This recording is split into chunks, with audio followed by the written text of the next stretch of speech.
Aquí comienza Marquemos un Norte, periodismo alternativo, movimiento originario por la vida, el planeta y los derechos humanos. Marquemos un Norte, nuestro norte es el sur. Conduce Ricardo Silva.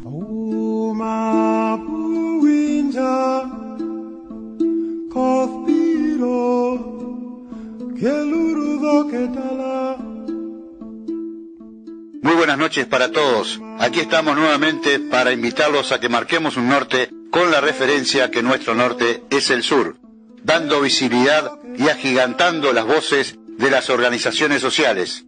En controles nos acompaña Matías Rubini, al cual le agradecemos su participación. Comencemos con el primer espacio del programa.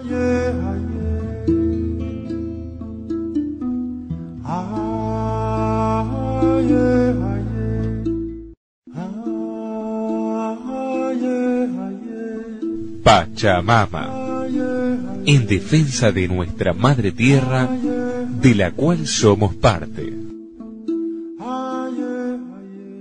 Presenta este espacio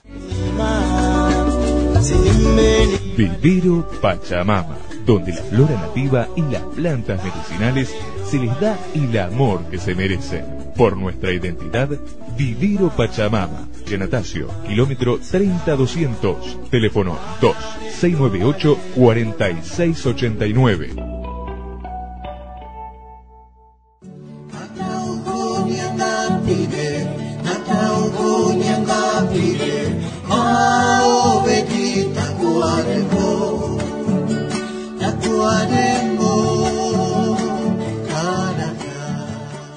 Estamos con Carmen aquí en el Vivero Pachamama y de regreso de un viaje que ya me lo recomendó, que esperemos cumplirle ese pedido. Contanos, Carmen, de ese viaje a Perú que realizaron.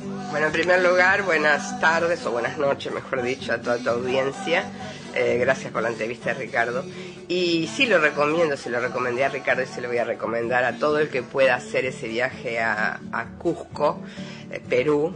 Es una zona realmente hermosa y además con una historia que impacta, bueno, que muchos de ustedes conocen en cuanto a veces a través de los canales, ¿verdad?, de televisión que muestran determinados lugares, como es el Machu Picchu, uno de ellos, y bueno, y un montón de lugares arqueológicos como Pisaco y Ollantaytambo, lugares que yo a veces ni recuerdo los nombres porque son todos nombres en quechua, pero todos son del mismo estilo de lo que es Machu Picchu, con una energía muy particular, donde tú la sentís realmente cuando llegás a esa energía diferente y donde podés ver lo que fue capaz de hacer el hombre en aquella época con los implementos que tenía, y ahí siempre es donde a mí me entra esa duda de si tuvieron o no ayuda, porque tú ves esas grandes moles de piedra, de granito además, porque no es una piedra blanda,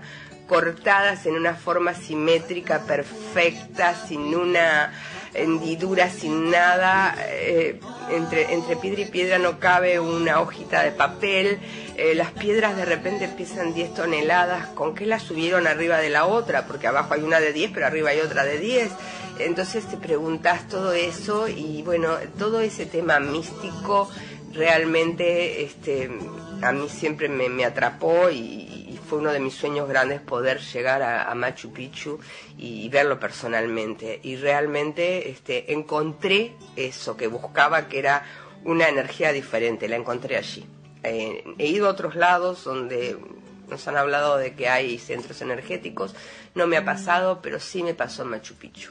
Después te puedo decir que Cusco es una ciudad preciosa, Aguascalientes, que es... ahora le llaman también la ciudad de Machu Picchu, que está a unos 30 minutos de Machu Picchu.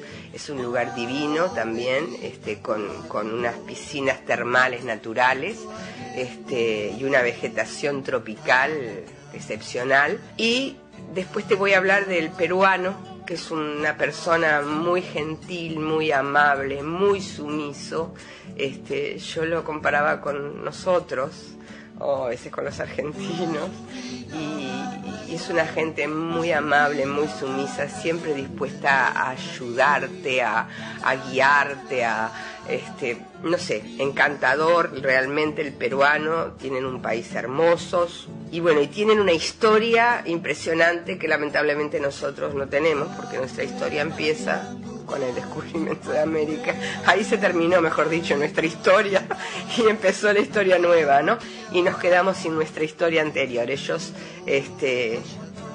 por la situación en cuanto a que ellos sabían cultivar la tierra, es impresionante las esplanadas esas que fabricaron en las montañas, que tú decís cómo pudieron hacer eso a esa altitud, esas planicies donde ellos cultivaban la tierra, en donde hacían esos murallones de piedra que luego rellenaban de tierra para plantar, que miden 25 metros de ancho y de largo, no tengo idea, para que cuando lloviera, obviamente, como plantaban en las laderas de las montañas, cuando la lluvia era muy fuerte, no le lavara toda la cosecha, ¿verdad? Entonces están todas esas planicies en donde ellos cultivaban la tierra. Entonces, ¿cómo hicieron? ¿Cómo llevaron? ¿Cómo? Bueno, no sé, realmente no hay muchas explicaciones lógicas de cómo pudieron hacerlo, pero sí sabían cultivar. Además, fuimos a otro lugar en donde el cultivo, en vez de ser en la montaña, era para abajo, era como una especie de cilindro en la tierra que iba bajando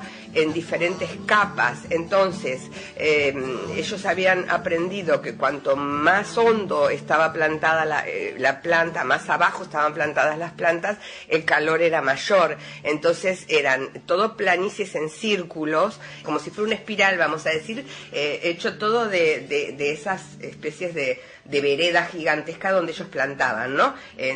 Hasta llegar a un punto en el fondo. Entonces plantaban arriba las que soportaban más temperaturas más frías, y así iban bajando hasta llegar a las de más abajo, que eran las más delicadas, las que sufrían más. No te olvides que Machu Picchu está a más de 3.000 metros de altura, por lo tanto siempre hace más frío, hay menos oxígeno.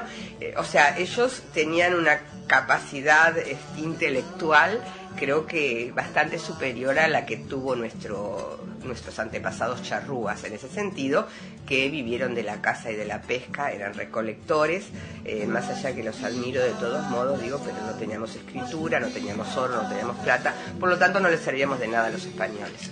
Esa fue la gran diferencia, de que la aniquilación de nuestra historia y la no aniquilación de la de ellos, que la pudieron utilizar, ¿no? Y bueno, una cosa de las que yo les envidio, bueno, más allá de ese país con la parte de selva, que es divino, al que le gusta la botánica, podés encontrar de todo tipo de frutos y de cosas en los mercados, encontrás todo tipo de frutas y de cosas.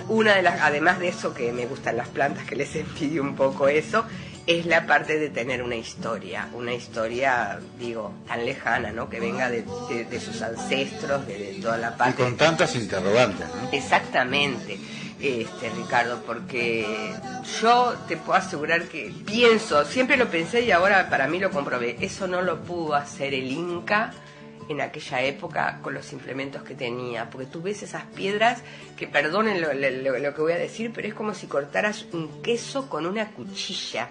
Es una línea recta tan perfecta en una mole de granito que tiene de repente 15 metros de altura y pesa 30 toneladas.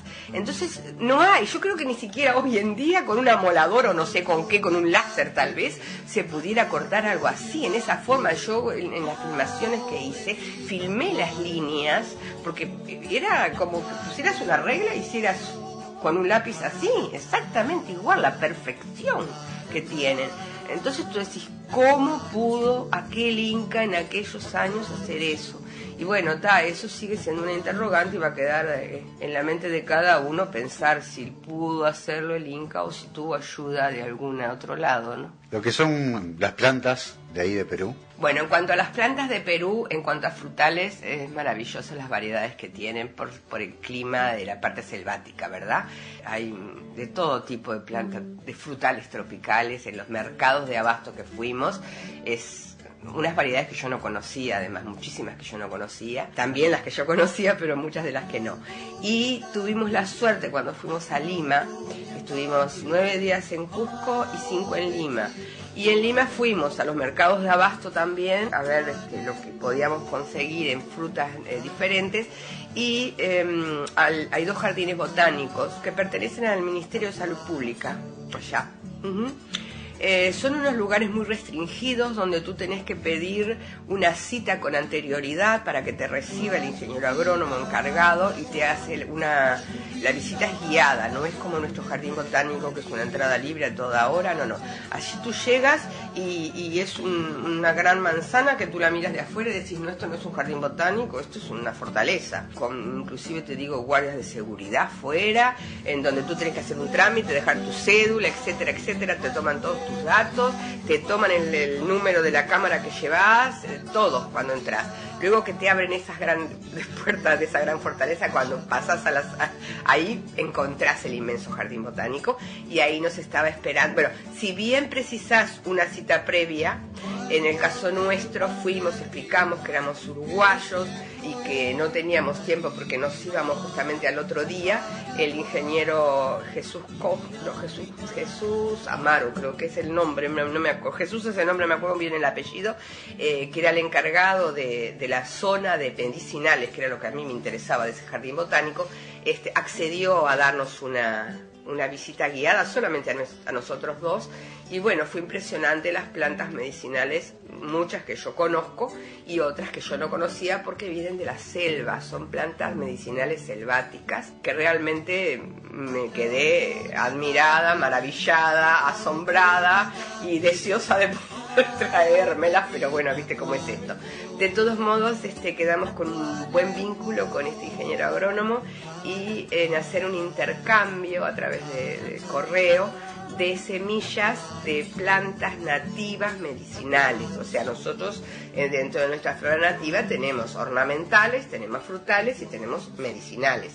Entonces quedamos en hacer un intercambio de semillas de plantas medicinales de ellos, nativas, y a través de nosotros de medicinales de nuestra flora nativa. Eso fue un vínculo que para mí fue muy importante porque en un futuro las estaciones son iguales. Allá era invierno, igual que acá, con la diferencia que la temperatura mínima, eran 17, 18 grados. Ese es el invierno de ellos, ¿no?